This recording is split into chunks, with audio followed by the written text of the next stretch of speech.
En segundo término, señalar que esta audiencia para mirar los asuntos laborales de toda la región Caribe se hace en un momento y en un país donde hay unas condiciones para los trabajadores absolutamente inicuas, que a mi juicio nos avergüenzan a Colombia ante el mundo civilizado, lo que pasa en Colombia con las condiciones de los trabajadores.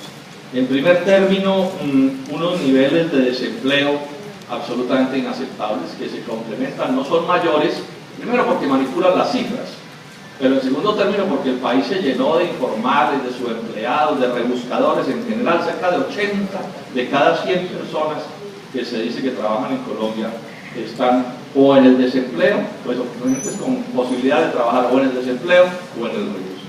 Unas condiciones salariales también inicuas, unas condiciones de inestabilidad laboral por completo inaceptables, repudiar especialmente todo este asunto de la tercerización laboral, que es una especie de monstruosidad jurídica, mediante la cual una persona trabaja 5 o 10 años con un patrón y resultó que nunca trabajó con ese patrón. Una cosa fríamente calculada por los tantos rábulas que hay en este país para escamotearle al trabajador el derecho de una relación laboral civilizada y para particularmente negarle el derecho a organizarse sindicalmente.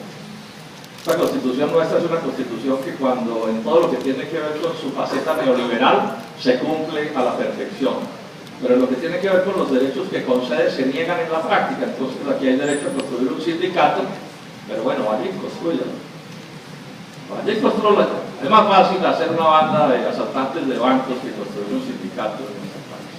Y el inicio de esta monstruosidad son, digamos, estas condiciones de la tercerización laboral. O sea que en resumen, la condición, la situación de los trabajadores en Colombia es absolutamente inaceptable. Inaceptable. Y esta es una de las razones de la pobreza del país. Porque en una economía de mercado, cuando los de abajo ganan muy poco, nada puede funcionar bien. Si ustedes van a Estados Unidos, o a Alemania, o a Francia, países donde los pobres no sufren tanto como aquí, encontrarán que precisamente hay la idea de que la gente gane un poco más para que de esa manera las empresas funcionen mejor y se dinamice la economía. Lo que aquí se hace es profundamente retardado. Esto en general es viejo en Colombia, pero también hay que enfatizar que desde 1990 hacia acá es cuando más se empeora. Si uno mira del 90 hacia acá, o sea, el gobierno de don César Gaviria Trujillo, ¿qué es lo que tenemos?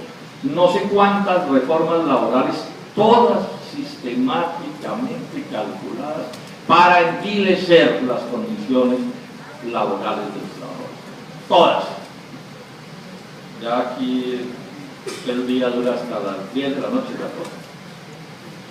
Golpes a las cesantías, golpes a las pensiones, viene otro golpe a las pensiones, está diseñado, otro golpe a las pensiones, les van a disminuir las pensiones, no a los que llaman las pensiones mayores, sino a cerca de 1,5 millones de familias de trabajadores colombianos que hoy tienen derecho a pensionarse con más de 2 salarios mínimos.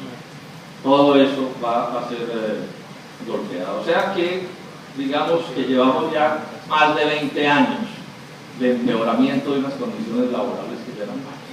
Por último, porque la idea es que seamos muy breves en estas presentaciones y oírlos, hacer una breve explicación de a nuestro juicio cuáles son las causas de este desastre, qué es lo que pasa.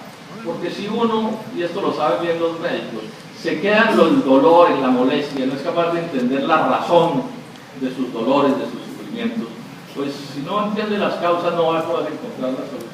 Es finalmente de lo que se trata, y eso es lo que para nosotros consiste la lucha política. ¿Cuál es la causa de este desastre que, repito, nos avergüenza ante el mundo civilizado? Las peores condiciones de empleo de América. Bueno, creo que nos ganan. Creo que nos ganan. Al mismo tiempo en que hay una concentración de la riqueza en manos de unos muy pocos y las transnacionales absolutamente desproporcionadas. Bueno, la explicación básica de esto es muy simple y todos lo sabemos. El consenso de Washington, las recetas del Fondo Monetario Internacional, la apertura, el libre comercio, las privatizaciones. Hay muchas palabras para intentar resumir esto, pero finalmente de lo que se trata es de una política global diseñada por los grandes imperios, empezando por Estados Unidos, para, digamos, avasallar a estos países y ponernos en condiciones todavía peores. Todo lo que conocemos con el nombre de la globalización. que tiene a mi juicio, entre sus muchas características, dos o tres que quiero resaltar. La primera, una política absolutamente deliberada de reemplazar el trabajo de los colombianos por trabajo de los extranjeros. Una política absolutamente deliberada de arruinar los aparatos productivos de estos países. Y si no hay producción, pues no puede haber empleo. Es que esto no son cosas de magia. Si queremos tener empleo y buen empleo, tenemos que tener un aparato productivo poderoso, que se desarrolle, que crezca, que genere empleo y que sea capaz de pagar salarios altos. O si no, vamos a seguir viviendo de vender mamoncillos en los semáforos. Y esa política de destrucción del aparato productivo es uno de los ejes de esta política de la globalización neoliberal. Reemplazar nuestro trabajo, el de los colombianos, por trabajo de gringos, de extranjeros, del que sea.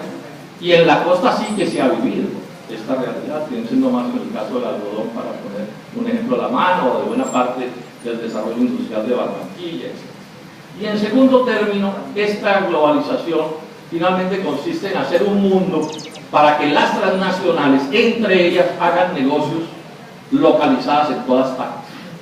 O sea, la globalización es un mundo para que hagan negocios las transnacionales localizadas en todas partes. Y esas transnacionales solo se localizan en todas partes y vienen a Colombia, que es lo que nos venden como la salvación y la maravilla, si el país es capaz de ofrecerles unas cuantas cosas que a mi juicio son por completo inaceptables.